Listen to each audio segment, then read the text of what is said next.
Hello, film fans. Welcome to the Film vs. Film podcast. My name is Martin Harries, your host, and I'm joined by the film encyclopedia man, Boaz Dix. We are a couple of filmmakers on occasion, but mainly can't stop yapping about movies. On this podcast, every episode we pick a topic from a film that's coming out at the cinema or on VOD. Myself and Boaz pick our favourite film from that topic, or team up against a guest and battle it out to decide which film will become the greatest film of all time. If you enjoy this podcast, please leave us a 5-star review and subscribe. Please enjoy part 1.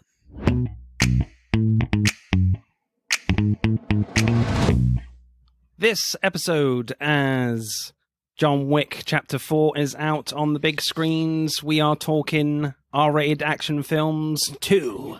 As we've already done an episode on R-rated action films already.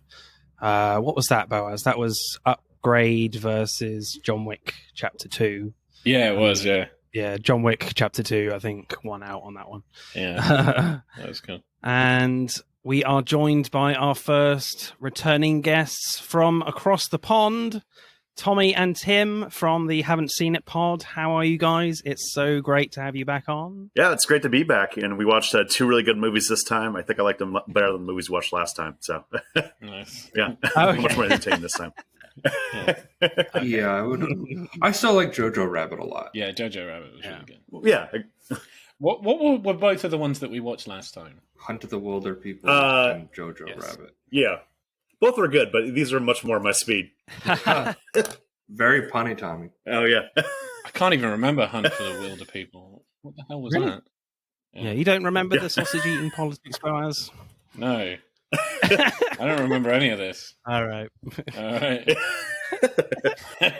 All blur. Was I unconscious? Yeah. Oh, dear. We really left an impression on Boaz. That's all I know. Yes.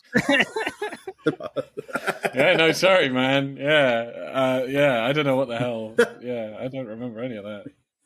Yeah, maybe it was just so good I blacked out.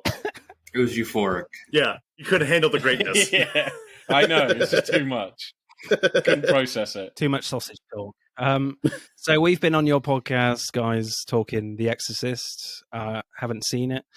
So tell us about your podcast. Yeah, so the premise of our podcast is that Tim and I watch movies that one of us hasn't seen before. So, for example, when we started the pod, I never saw The Godfather before. I never saw like all these great movies I'm blanking on off the top of my head, like Legally Blonde and stuff like that. And Tim never saw like Scream or Nightmare on Elm Street, any of the good horror movies that I introduced him to. So it's a good dynamic where I haven't watched pretty much any of the classics, and Timmy hasn't watched any of the horror classics. So it's a little bit of a blend right there. Guys, there is a movie coming out at the end of June. It's a little-known franchise called Indiana Jones, and Tommy has not seen Temple of Doom or Last Crusade. Oh my god. Oh my! I've seen Raiders at least. Yeah. We watched that in that theater room, and that was like 2 or 3 years ago. Like, you did not watch that movie for a while. Jesus Christ. Well, no, Raiders I saw like back in like 2014 for the first time. But we tried watching Last Crusade, I think like a couple summers ago, and I passed out during it, I remember. Because it was 10 o'clock at night and a couple drinks in me. It was kind of difficult for me to stay up, let's be honest. Not anything on the movie. It doesn't take drinks for him to pass out during the movie. Timmy, you said it's the 5th Indiana Jones film. Surely it's the 4th one. I'm pretty sure there wasn't a 4th. Yeah, that doesn't exist. Let's be honest, it's just going to be 3 Indiana Jones movies after the 5th one. So. Well, yeah. Yeah, we're all going to forget this one too. So I'm very excited. I'm very excited. It's going to be a clusterfuck. I can't wait. Okay. They de-aged Harrison Ford. It's like you could have just casted somebody else. We get it at this point, you know. I don't know. I don't know if you can do that, man. he's 80. It's fine. He looks as old as like the artifacts he's trying to defend and stuff like that. Which one's older? Yeah, they should have cast Chris Pratt and just annoyed everybody. I would have been here for it, to be honest. Yeah, absolutely. And he should have dressed like Mario. Oh god! Just give him all the Hollywood roles. Yeah, should have had the Mario hat instead of the Indiana hat. really piss off everybody. It's Mario. You know, like the scene in Last Crusade, Tommy doesn't know what the scene is, but you know, like when it's young Indiana Jones and he puts the hat on him and does like the nice transition scene, but then they do that and it's just like the Mario hat and he picks it up and it's just him and the Mushroom Kingdom. Yeah. I think that's brilliant. They should definitely do that. I've watched all of that. Yeah. Podcast derailed already. And of course, I'm joined by our local hitman who loves a glass of milk with his speed. Bowers Dix, how are you, sir? Yeah, I'm good. Good. I do love my speed. We do not condone drugs on this podcast. Well, I do. Cocaine is where it's at, kids. All right, yeah, we know you've seen Cocaine Bear many, many times. Amazing movie. Yeah, it's based on my life. So, guys, what do we think about John Wick 4? Are we excited for it? Or are we had enough with the John Wick ones? Personally, I'm very excited for this one. Donnie Yen is back on the big screen. Donnie Yen is great. Personally, I'm just glad to see it again because we tried watching we did watch John Wick 3 in New York City in a 4DX theater. Oh, wow. And our friend somehow passed out in the 4DX Oh, my chair. God. Wow. For like his couple drinks. Somehow passed out, aka he had like 4 martinis before going in and then got a bottle of wine to take into the theater. Wow. And then he passed out in a 4DX theater, which I also would just not recommend 4DX ever. Like, awful experience. What was there like fire coming out of the stage and shit like that? Yeah, it was like fog and water coming out, and then I looked to my right, and then like the chairs would be shaking, and my friend would just be passed out, so like sleeping soundly in the chair while I was shaking. I was like, "This is impressive." I'm looking at Tommy like, this should be you, dude. This is you. For once, it wasn't me. But overall, John Wick, I've liked all the movies. I still haven't seen part 2, but 1 and 3 were great, and I'm excited to see part 4 because Keanu action movie, I'm in immediately. Hell yeah. And I think the movie we watched, the Keanu action movie we watched, proves that point pretty hard. Yeah. Yeah, I think with John Wick I think it peaked at chapter 2. I mean, chapter 3, I think, was way more kind of style over kind of substance. And I don't know whether it's getting a bit confused in its own mythology of what the laws are in this world, but I still enjoyed chapter 3 an awful lot, but certainly chapter 2 is my favorite. But like stylistically, it looks amazing, but there is questions over like maybe the creativity of the action, like because we did Police Story on our last episode, and like the creativity of action from Jackie Chan is quite immense. So Yeah, it is. Yeah. I don't think we're going to get that kind of style, but it should be awesome still. Very violent. I just think it's cool that John Wick's like the only franchise that was created in the 2010s that lasted. That wasn't from a pre-existing media franchise. He's our guy. Keanu just saving us all. Yeah. He's the one. So, having seen it, what is your choice for R-rated action films? We went with Speed. Yeah, Speed. So we got to keep up the Keanu Reeves theme right there. Timmy and I both love this movie. Timmy especially more than me, but this is still a great action movie. It's everything I want from my action movies.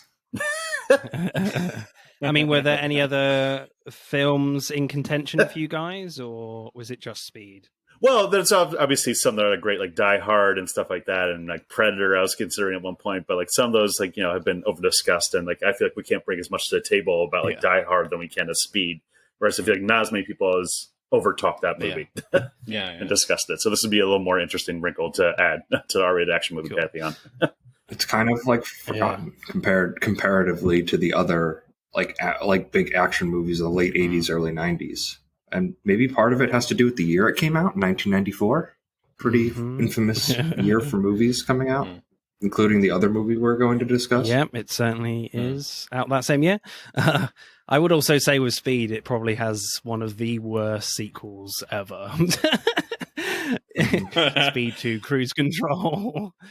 Oh, yeah. Have you... I think I only watched bits and pieces of that. I don't think I've fully watched that. That's with a boat, isn't it? It's probably for the best. Yeah. Yeah, how do we top going really fast in a bus, going really fast in a cruise ship? Okay. Not good. Yeah, that was silly. When I think of Speed, I think of cruise ships. Yeah. There's a better movie that came out about a cruise ship around that time. It was called Titanic. Slightly better than Speed 2. That's probably what it was. They're trying to get that Titanic money, so they're like, oh, let's do cruises. I think it probably. Yeah, I think it was. Yeah, Oh, definitely. that's what the people are watching. That's how James Cameron did it. Made his billions. So what happens in Speed, guys? Keanu Reeves is Jack.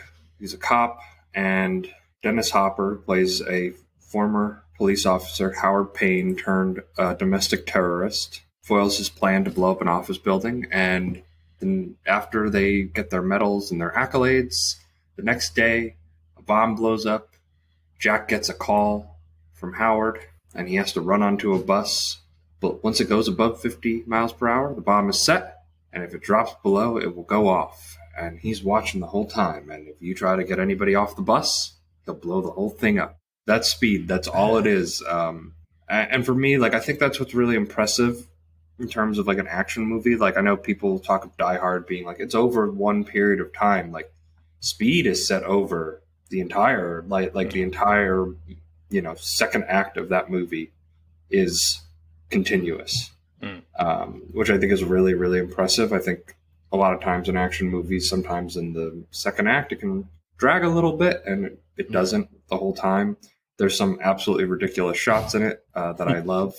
Like, I love when right at the beginning we're introduced to Jack and Harry, and their car, like on the hill, just literally is like in the air, airborne. I'm like, okay, they're setting here that the physics of the real world do not exist in this movie. Yep.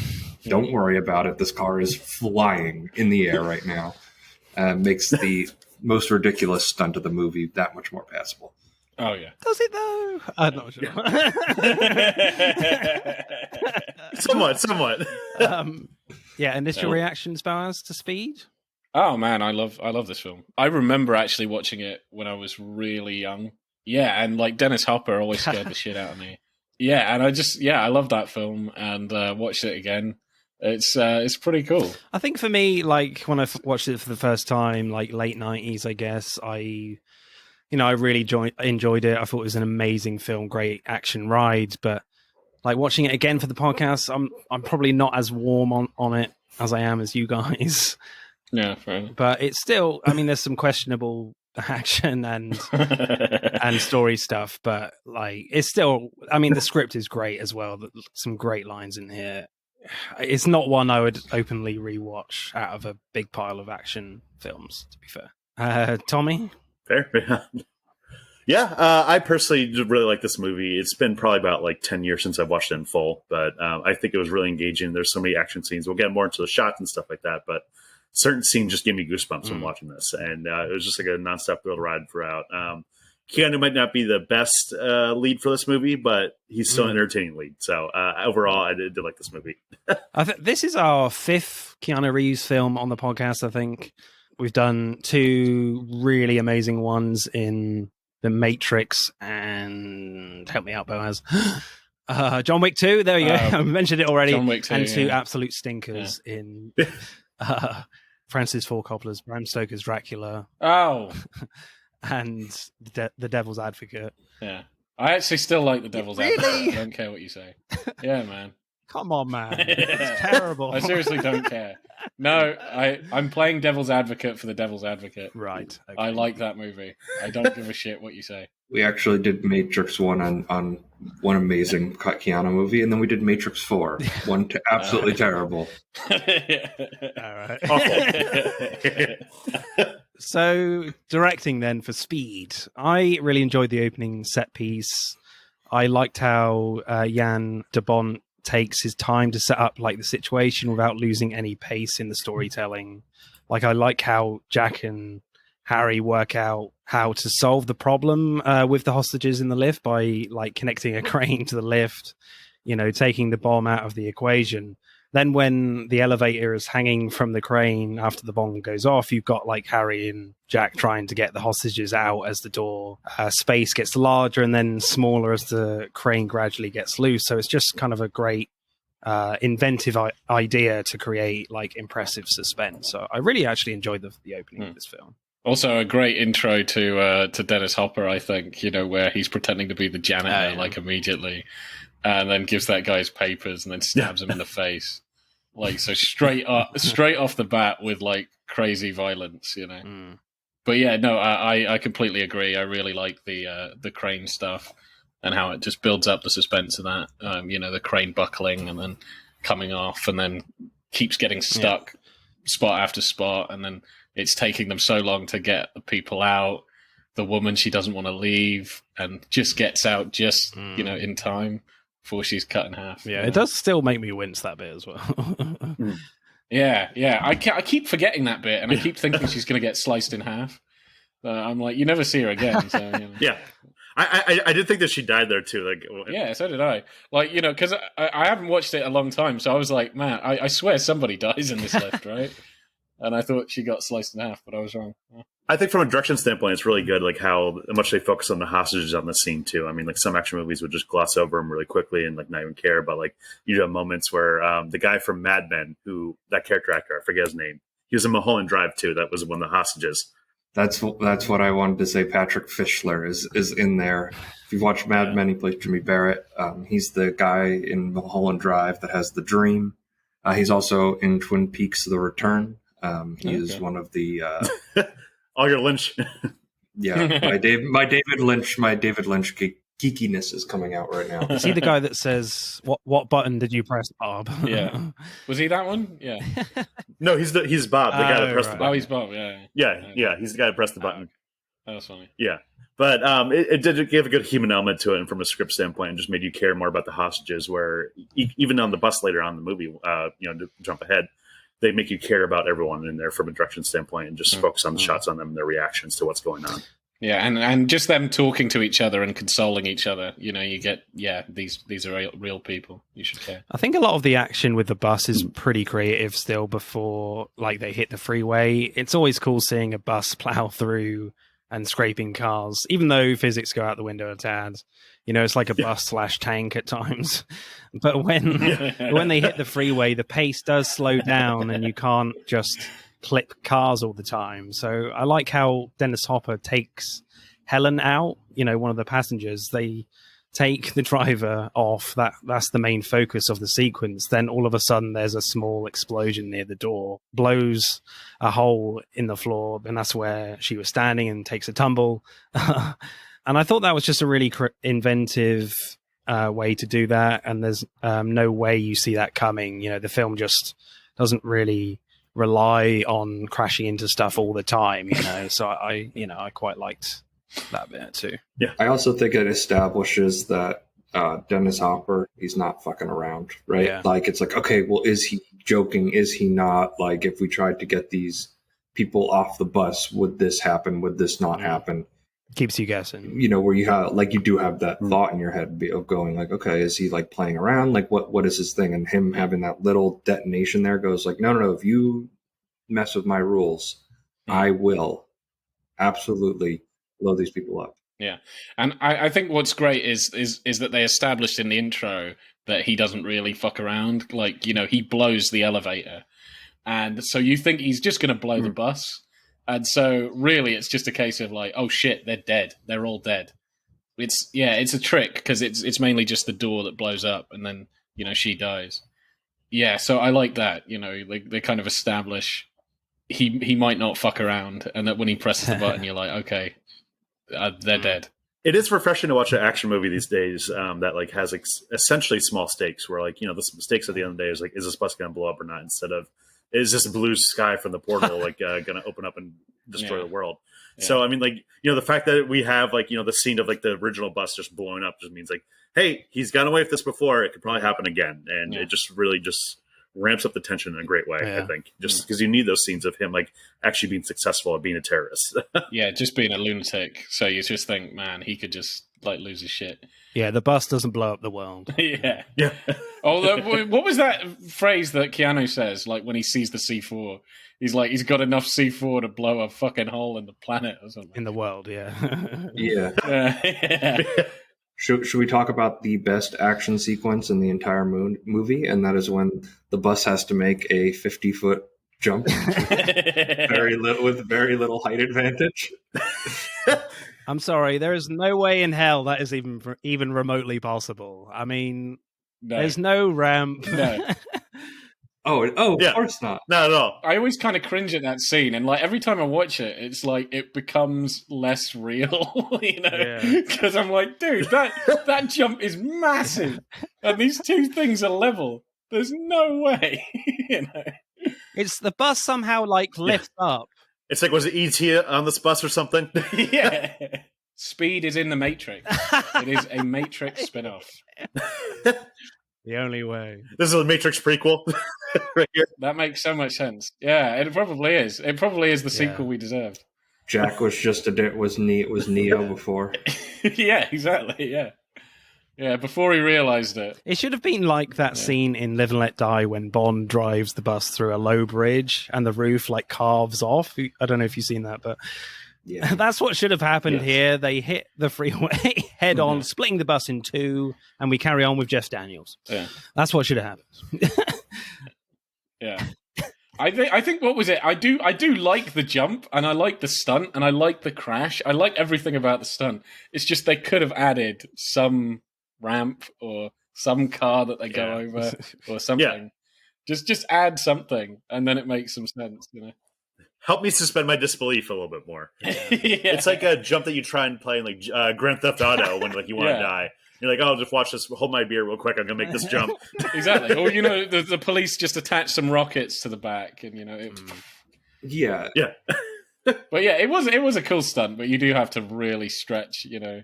Oh, for me, but like the whole movie is a stretch of your disbelief. Yeah, that is true. There are like loads of crazy shit that happens. They have America's sweetheart who just is driving a bus for the first time in her life, just like completely taking control of the bus, doing an incredible job. Like you have to suspend your disbelief, I think, just kind of entirely for this movie, which is what I like about it. It is because they set up very simple characters with very specific traits.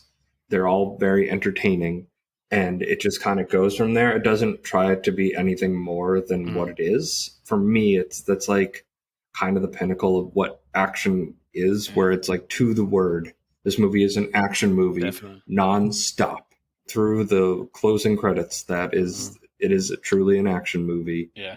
And like for me, that's what I like about it. And like I know it's goofy, I know it's silly. Or when they're on the airplane thing and he's trying to disarm the bomb under the bus that's driving, and then he gets caught under the tire and he has to like literally like claw his way up like while his legs are banging 50 miles per hour, and he's fine.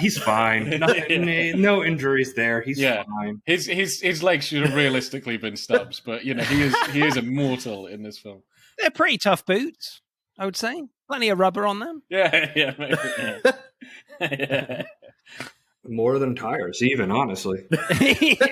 When he has to jump on the bus initially from the guy's convertible, and he's like, yeah, that made no sense. Why are you braking, leaving the door open, braking hard and crashing it into the bus when you know it can't go less than 50 miles an hour? I'm saying that's not smart. Well, he knows the bus is indestructible. He knows it cannot be He could have just destroyed. stood on the door and then jumped. You got more height then. It's a convertible. Yeah. He was just being a complete asshole. I do love the line, do you have insurance on this? Yeah. Okay, good. Yeah, it's like, fuck your car. I thought he was going to say, like, send a bill to the LAPD. Absolutely. I think he's punishing him because he wouldn't stop immediately, you know, where he was like, LAPD, and he was going to go, and then he put his gun on him. He's like, you son of a bitch, you made me wait 2 more seconds. I'm going to fuck your car up. You know, I always thought that scene where the guy's car crashes after he jumps onto the bus, and it goes through those drums, like, boo, boo, boo, boo, boo, boo. It's just like, you know, really crazy. And I'm just like, man, that guy should be dead. You know, like it goes to him and he's just like, he's wet and his day is ruined, you know. And then we never see him again. Yeah. The day after is the biggest lawsuit ever against the LAPD, where it's just, this guy stole my car and fucked it up. Yeah. Actually, yeah, absolutely. Yeah, sues the government for millions of dollars. That's what Dennis Hopper's character should have done. He should have just, you know, got into an altercation with Keanu Reeves, Keanu Reeves wrecks his car, then he sues him. That would have been an easier way to get $3 million rather than, try to blow up a bus. Yeah, all the extra bombs and stuff like that. Yeah. Too much effort, Dennis Hopper. Come on. Think small. I do love movies' uses of commandeering vehicles as a law enforcement because in real life there is absolutely no way anybody on the planet Earth will let a cop use their car. No, screw you. Like they're like, I'm never seeing this again. Yeah, be like, fuck off. Yeah. And especially if they wave their gun in your face, you're just like, dude, I'm having your job. Yeah. You're going to jail. Police brutality at its finest right there. Yeah, absolutely. I would say my favorite scene is probably the last one on the train is pretty impressive still for me. That is pretty damn cool. Yeah. It starts off slow with like Sandra Bullock in the bomb vest, but I'm not sure how Keanu mistakes Dennis Hopper for Sandra Bullock before she turns around, but there we go. Very different body shapes, dude. A lot of different hair. Well, Dennis, he hasn't seen Dennis in a while. He could have been working out. Yeah. He could have been, doing calisthenics. Yeah. It's only been 3 days, Yeah, exactly. Grow out his hair a little bit. Grow out his hair. Yeah, could have got some breasts. The fight on the roof of the train was a bit silly, but man, that was a cool death for Dennis Hopper getting his head chopped off by a light. That was awesome. I almost always remember that scene because of the one-liner is so fucking absurd. Where he's like, "I'm smarter than you, and I'm richer," and he's like, boom, takes his head off, and he's like, "I'm taller." I love seeing like great miniature work when the train collides through the underground too. Like the train bursting through the surface is still really impressive for me. Yeah. Favorite shot or scene, Tommy? So I'm gonna say my favorite shot would probably be when they're trying to turn the bus, and it's a very sharp turn. They have to get everyone on like the left, was it the left side of the bus or something like that, in order to make sure it doesn't tip over. And you can see the shot right there where it's just very so slightly, like almost tips over. And that was one of those scenes that action-wise that just gave me goosebumps. Where I was like, oh god, because that felt like very practical stunts. And once again, it's also refreshing to see an action movie with very practical stunts right there, and that just some crazy driver did that for the fucking director day of. That's the one bit that feels remotely real, but possible. Exactly. It's the only real one because there are other sequences where she's making sharp turns and they're like, yeah, we're not going to do this again. Like 30 miles an hour. Yeah. They should be dead right now, blowing up. Tim? I love when Keanu goes under the bus and tries to disarm the bomb. I think it's just so awesome. Yeah. And just like you're getting the bus passenger, be like, this dude really is crazy, huh?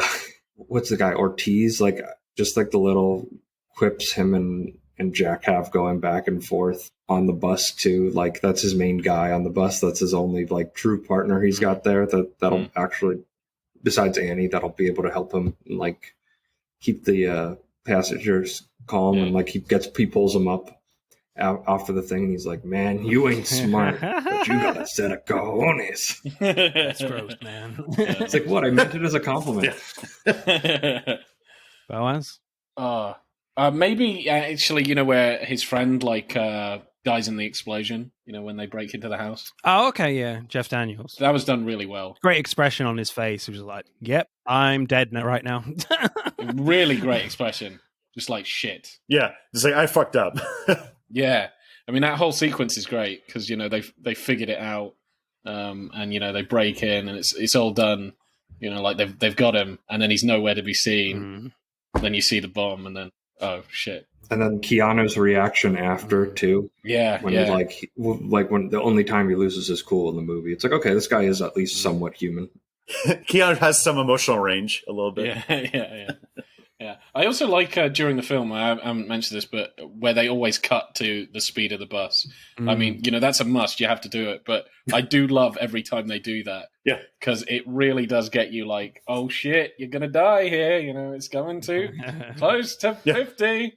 And they'll do that throughout, which I think is really good. So close. Yeah, the more they insert those shots, the better, I think. Oh, yeah. Each sequence where like things get wilder and wilder, like are just so much better by paying attention to the speedometer. It's like something so simple. Directing score, Boaz, what should we go for? 7.7, 7.8? Oh, okay. I was thinking 7.6. Oh, okay. 7.6, yeah, or we could go 7.8. 7.7. All right, sure. Haven't seen it. What are you going for directing of Speed? 10. I was thinking like an 8.5 personally. So 50, the max speed. I'm comfortable with an 8.5. Yeah. Okay. Let's make it an 8.6. We can play around with the decimals here. Okay. We're going to go 8.6 on the directing. Okay. Yeah, just a little bit. Screenplay then. I quite liked how the opening scene kind of sets up the psychology for Jack for the rest of the film. Like when Jack and Harry work out the problems with the elevator, and they work out that Dennis Hopper is in the building in a freight elevator. That was kind of cool. But at the same time, they seem quite intelligent working this out. But there's an argument to say they're guessing a lot and working off instinct. And at the bar, Harry reminds Jack that, sooner or later, his luck is going to run out. So the film kind of cuts Jack down a peg or two going into the main story. Plus, he's going to have to do it without Harry because he's in the station. But when after Harry dies, it doesn't feel like much changes for Jack because he's just on his own anyway. So I didn't see why Harry had to die. Do you agree with that? Or there isn't much consequence after he dies? Well, I think it was more to just establish Hopper's cunning, Howard's cunning, like how he's able to. He's just one step ahead of them the whole time, and it just adds to that more than impacting Jack as much. But there is the ones, the moment after where he his best friend died, he's realizing that they're all going to die in this bus pretty much. And he's just having he just melts down. He's I just did all of this and my luck has run out, Yeah. It's kind of that moment. I do actually like after when Harry dies, I think you're right, where he even just admits to her, we're going to die. And it's the first time where he has just been, everybody else is we're dying. And he's calm the fuck down, we're getting out of this. Annie's the one that has the really calming effect on him too, where she takes his hand and is Jack, I can't do this alone. You need to come back to me. Come back to me. To calm down. It just showed the good dichotomy of their relationship of how they were actually able to both help each other. I think in general, we need to see Hopper have some wins in here and just to ramp up the stakes and just realize just how effective he is at his shit. And, like Timmy said, where it just showed how cunning he is and how pretty much he's, for the most part, one step ahead of the cops in the majority of this movie. So we just need to see our villain actually get away with something instead of just him getting thrown at every turn. So we can see this is the stakes are going to be pretty hard for Keanu right here. If we didn't have that, then the movie still would have been effective, but we needed to see our heroes lose a little bit to make the ending that much more impactful. Well, you kind of have Helen die under the bus as well, and I feel not much of this. There's not much of a story change when Harry dies. I think that's what I'm kind of getting at, is that the situation is still the same, Yeah, no, I absolutely do see what you're talking about, yeah. But it's almost hard for him to impact the story, though, from where he was on the location, other than him having to try to disarm the bomb. Yeah, I do actually think that is a really good point. I think you could somehow have even got him on the bus in a different movie and then killed him off, or made somebody else his center on the bus, and then that guy gets killed or something. But I do think that is a pretty good point. I don't think it was a glaring problem I had because I never really thought about it until now. So, but it is an interesting take. Yeah, it would have been interesting to see if they could have somehow had Harry on the bus as well. Yes, you're going to lose something with Jack and Annie with their dynamic, which is always really cool to watch. But Harry and Jack at the beginning of the film, they have such a great chemistry together in those two actors, Keanu Reeves and Jeff Daniels. It's just disappointing you don't really get much of that following on the bus. But yeah, because I think I prefer the dynamic between Keanu Reeves and Jeff Daniels compared to, Keanu and Sandra Bullock personally. But I mean, that's a minor gripe. You didn't like America's Sweetheart in this? Oh, no, she's hot as hell. Whew. No, she's great, Yeah. I was just saying, he liked that. I know. Oh, I know. You like the bromance more than the actual romance. Yeah. He's just saying Keanu and Jeff have a better romance. He would like to see them to get together. Oh, yeah, pretty much. Yeah, absolutely. I quite like the scene where Jack is on this like cart thing, as you said, Tim. You know, he's attached to a cable under the bus and is trying to defuse the bomb.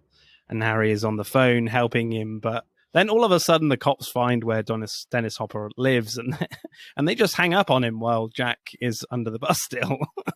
And I thought that was quite harsh, a bit pointless. But just like, good luck. You'll figure this out. yeah.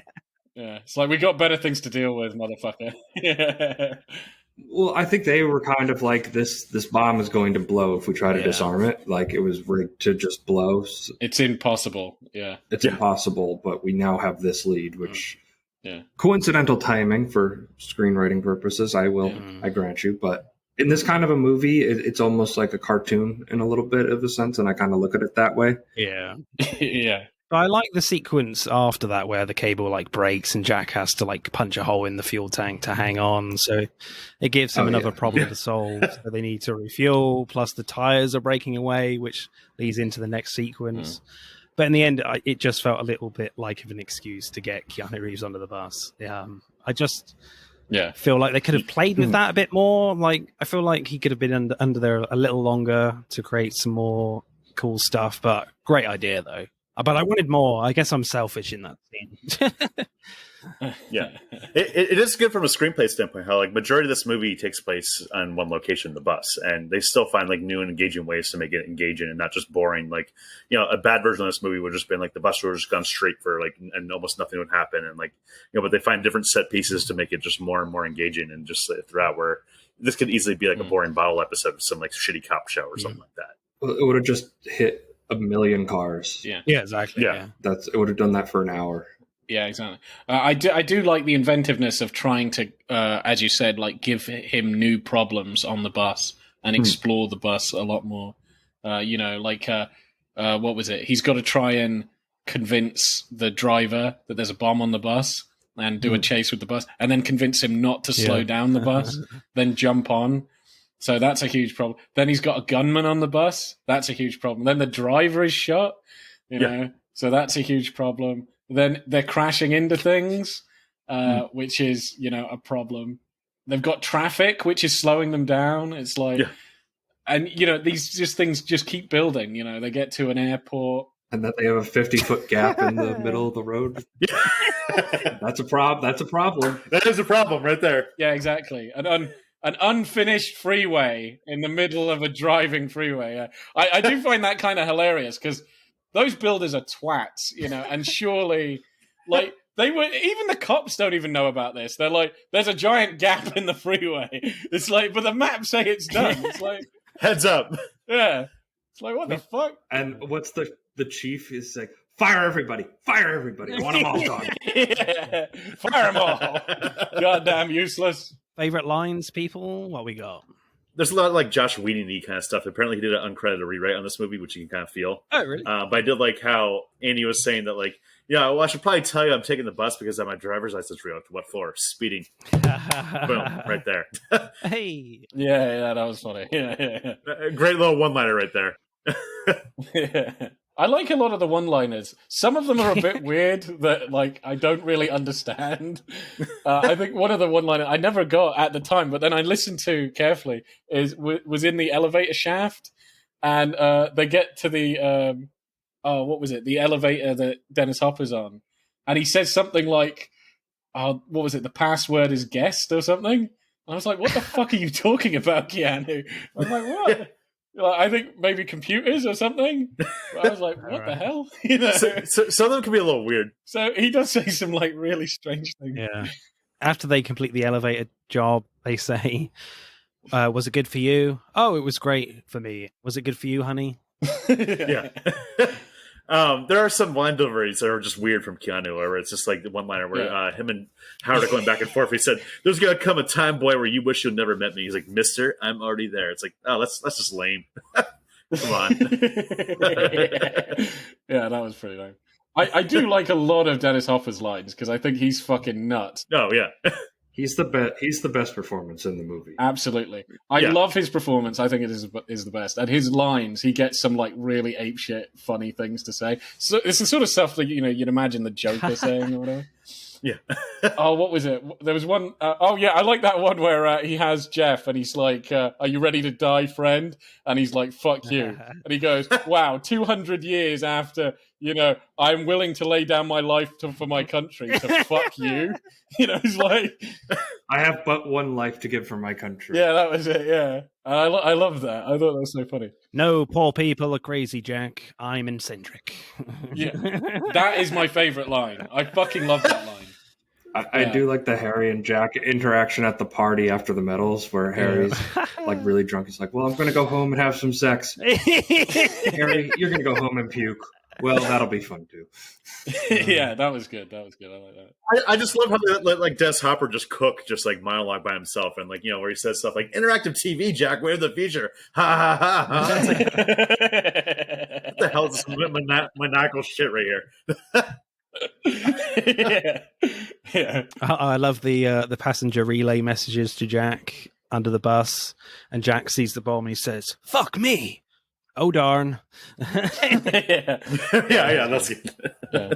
I think my favorite for me though is from Keanu Reeves, actually, when he says, "I'm gonna rip your fucking spine out, I swear to God." Someone just watched Predator before they got on the bus, I guess. Tim, you got a favorite? I really like the "you got some big hairy cojones, my friend" line from A Boy or Two's. Also, I like when Jack gets off the bus at LAX and Annie's like, "He's gonna come back," and Ortiz is like, "I'm telling you, honey, he's just somewhere jerking off. He didn't have to be on the bus in the first place, Ortiz. Hey, get your ass behind the yellow line." Yeah, this film is surprisingly sexual. I mean, when he says the big cojones line, you've got Keanu Reeves' crotch in shot. While he says that, I'm like, okay. Nice. Yeah. Like, goddamn. Would have done with a wide shot, people. Thank you very much. I don't think a wide shot would have even got all of his cojones in it. Well, it's just like the most weedy of lines. They would have had to have been flooring the bus with it the way his cojones would have been dragging on the floor, man. Yeah, exactly. I think that's exactly how they did the jump. He threw his balls onto the back of the bus, and it generated lift. I like it. Yeah. Just wait it up. Yeah, just, like Thor's hammer. This movie can make you believe. Wow. I do think he does something where he gets like to the wheel and he like jiggles it like a little bit, and then that's supposed to be the thing that like makes the bus jump. Like it's so ridiculous. I love it because it would work. It would not work in 99 out of 100 movies, and this is the one instance of a movie where it kind of works somehow. Yeah, like you're just able to suspend your disbelief for some reason. The tagline for this movie should have been "You can believe a blessed can fly." Oh man, that would have been great. That would have been fucking amazing.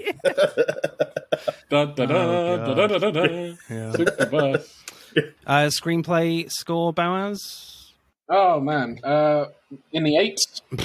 I don't know about that. Okay. All right. Or straight 8 then? Or 8.1? Give it the 0.1. 8, yeah, I can go 8.1. Just about. Okay, let's go 8.1. For us, Tommy, at 10, obviously. We obviously 10 tonal rounds. No, I'm thinking probably similar to what we had last time, like 8.7 maybe. I do like the screenplay a lot. It's just fun. Yeah. Like I just have a lot of fun watching this movie. That's why I love it. I really do like, how, because I didn't mention this, but how Jeff Daniels, like his whole subplot of that led to his death, how he figures out who it is. I do quite like that while that's going. And it's like something so simple as a watch. He's got a watch as the trigger. Then he kind of works out throughout, he's ex-police and it's police watch. His pension gift. Yeah. I thought that was really great. Acting then. I think most of the acting is pretty standard from everyone for me. But then there's a moment after like Harry dies and Keanu Reeves just freaks out a bit on the bus, as you said, Tim, like scaring everyone. Before Keanu has been very calm and sensitive to the people on the bus, I would say. So it's just great to see Keanu have a bit of an outburst to show he's, human a little bit. It just adds adds to the problems they're facing on the bus. So Jack does become a little bit unhinged in that moment. because it's quite a nice contrast actually, because of the fact that he has been, I would say, fairly calm with all the other passengers, and it is kind of unexpected as well that he does freak out. So I quite like that. Yeah, I thought that was good. Also, what was it? Towards the end, I like when Sandra Bullock kind of thinks she's going to die. It's not like super, emotional. She's not crying or whatever, but she's definitely shooken up. Like, she doesn't want to fucking, go. Yeah, the whole reaction to that lady played by Beth Grant, who like dies on the bus or something like that, and she's like, "I thought we all died right there," and just it gives a great emotional performance right there. Yeah, that was good. So, yeah. I think on the whole, Dennis Hopper is pretty good, but towards the end on the train, he does sound a bit like a whiny child when the paint bomb covers his money. He's like, "My money!" Which is so funny, because how did he not expect the money to be tracked? Yeah. Yeah, I know. I don't think he's really the brightest tool in the shed. I like where he was like, "Oh, what was it? Why am I doing this?" It's like, I've got to think of the future, Jack. I've got a retirement plan and stuff. It's like, dude, you could do any other job. You don't have to blow up a bus, dude. And then he starts shooting at Jack on the roof of the train. Yeah. And then he shouts, "I'm coming for you, Jack!" while he's running off. And I did sigh a tad in that moment. It's disappointing because the dialogue is so amazing in this film, and then he just gets this to say. It's disappointing. Yeah. But Yeah. I think after you've watched stuff like Blue Velvet, he's incredible in that film, and then you come to this, and I did kind of want a little bit more Dennis Hopper. He's still great, but I wanted more. What, an extra 10% more Dennis Hopper? Isn't it? Yes, please. Just a little bit more, but I feel like they did let him chew as much scenery as he wanted right there, Dennis Hopper. Where he just was eating up all the scenery right there, and I feel like some scenes were literally just like they just let the cameras roll. Dennis Hopper didn't even realize I was filming, and he said some maniacal shit into the camera. I kind of want to imagine what that was like, where it's just like, he'll just ramble off for a little bit and just go on these weird tangents about live TV and shit like that. Just let Dennis Hopper cook. Yeah. That room's actually where Dennis Hopper lived. Yeah. They didn't even need to build a set. That was his apartment, yeah. He was actually planning to bomb buses. And... Exactly. Yeah. He already had the explosives and the police radios and stuff. But yeah, I do like, Dennis Hopper's like weird outbursts and stuff like that. I also kind of quite like where you're so used to him doing that, just being a maniac, that I like when he was like really quiet to Sandra Bullock and sort of teasing her. "Oh, it's going to be fine. You're going to die painlessly. There's not going to even be much left of you, and I'll be gone with my money." And I just thought that was like really creepy. How he sort of, do you know what I mean? Like toned it down. Wasn't as kind of as nutty in that scene when he's like still saying some really nutty shit. What do we reckon of Sandra Bullock in this film? I think she's great. Has a lot of great humor. Yeah, I thought she was great. Great chemistry with Keanu Reeves. Definitely great chemistry. Yeah, she's a great romantic interest, and really one of the best parts of this movie is just her dynamic with Keanu right here. Dennis Hopper's my favorite performance, but Sandra Bullock would probably be second right there, and she gives off those Josh Whedon lines so well, and she quips very well, and just she's a really likable and hilarious character, and this is why this movie was a star-making performance for her. She became Sandra Bullock from this movie. Oh yeah. Also Jeff Daniels too. He's just always great. He's pretty hilarious when he's in the bar and he says that line, "Oh, I'm going to have some sex now." Okay, Tim, favorite performance for you? It's Dennis Hopper. It's a runaway bus, if you will. Yeah. In terms of who's the best performance in this movie. Yeah, it's Dennis Hopper. I want to shout out my boy Alan Ruck, Cameron from Ferris Bueller.